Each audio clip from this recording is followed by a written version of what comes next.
नमस्कार मित्रों, आज एक बहुत ही रोचक कहानी लेकर आप सभी के सामने उपस्थित हुआ हूँ।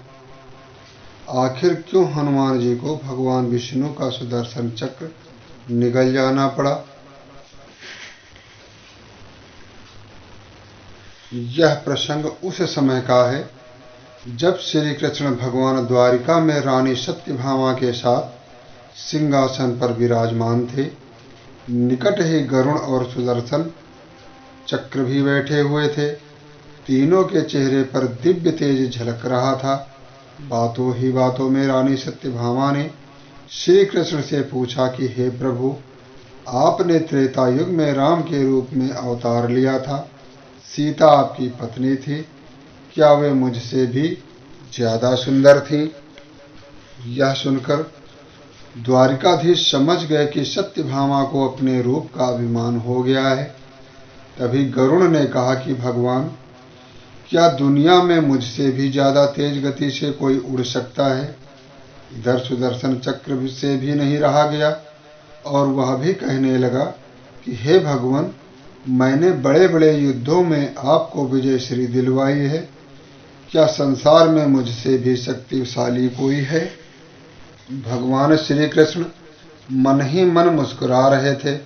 वे जान रहे थे कि इन तीनों भक्तों को अहंकार हो गया है और इनका अहंकार नष्ट करने का समय भी आ गया है। ऐसा सोचकर उन्होंने गरुड़ से कहा कि हे गरुड़, तुम हनुमान के पास जाओ और कहना कि भगवान राम माता सीता के साथ उनकी प्रतीक्षा कर रहे हैं। गरुड़ भगवान की आज्ञा लेकर हनुमान को लाने चले गए। इधर भगवान श्री कृष्ण ने सत्यभामा से कहा कि हे देवी, आप सीता के रूप में तैयार हो जाएं और स्वयं द्वारिकाधीश ने राम का रूप धारण कर लिया। मधुसूदन ने सुदर्शन चक्र को आज्ञा देते हुए कहा कि तुम महल के प्रवेश द्वार पर पहरा दो और ध्यान रहे कि मेरी आज्ञा के बिना महल में कोई प्रवेश न करे। भगवान की आज्ञा पाकर चक्र महल के प्रवेश द्वार पर तैनात हो गए। गरुड़ ने हनुमान के पास पहुंचकर कहा कि हे वानर श्रेष्ठ, भगवान राम माता सीता के साथ द्वारिका में आपसे मिलने के लिए प्रतीक्षा कर रहे हैं। आप मेरे साथ चलें, मैं आपको अपनी पीठ पर बैठाकर शीघ्र ही वहां ले जाऊंगा। हनुमान ने विनय पूर्वक गरुड़ से कहा, आप चलिए, मैं आता हूँ। गरुड़ ने सोचा, पता नहीं यह बूढ़ा वानर कब पहुंचेगा। खैर, मैं भगवान के पास चलता हूँ। यह सोचकर गरुड़ शीघ्रता से द्वारिका की ओर उड़े। पर यह क्या, महल में पहुंचकर गरुड़ देखते हैं कि हनुमान तो उनसे पहले ही महल में प्रभु के सामने बैठे हैं। गरुड़ का सिर लज्जा से झुक गया।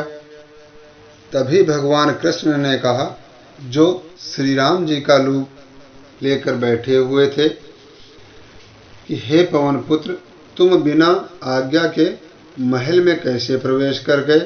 क्या तुम्हें किसी ने प्रवेश द्वार पर नहीं रोका? हनुमान ने हाथ जोड़ते हुए सिर झुकाकर अपने मुंह से सुदर्शन चक्र को निकालकर प्रभु के सामने रख दिया। हनुमान ने कहा कि हे प्रभु, आपसे मिलने में मुझे इस चक्र ने रोका था, इसलिए इसे मुंह में रखकर मैं आपसे मिलने आ गया। मुझे क्षमा करें।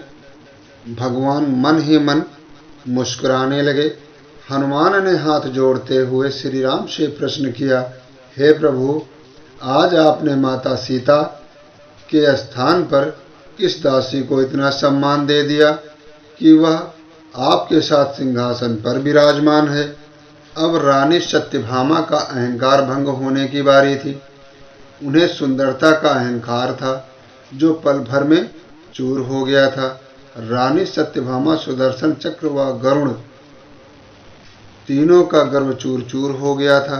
वे भगवान की लीला समझ रहे थे। तीनों की आंखों से आंसू बहने लगे और वे भगवान के चरणों में झुक गए। यह अद्भुत लीला है प्रभु की कि वे अपने भक्तों के अहंकार को अपने भक्त द्वारा ही दूर किया। इस कहानी का सार यह है, जीवन में कभी भी अहंकार नहीं करना चाहिए। जरूरी नहीं कि आज जो आपके पास है वह कल भी होगा। अपने अंदर जरा सा भी अगर अहंकार आने लगे तो स्वयं ठाकुर जी हमसे दूर हो जाते हैं।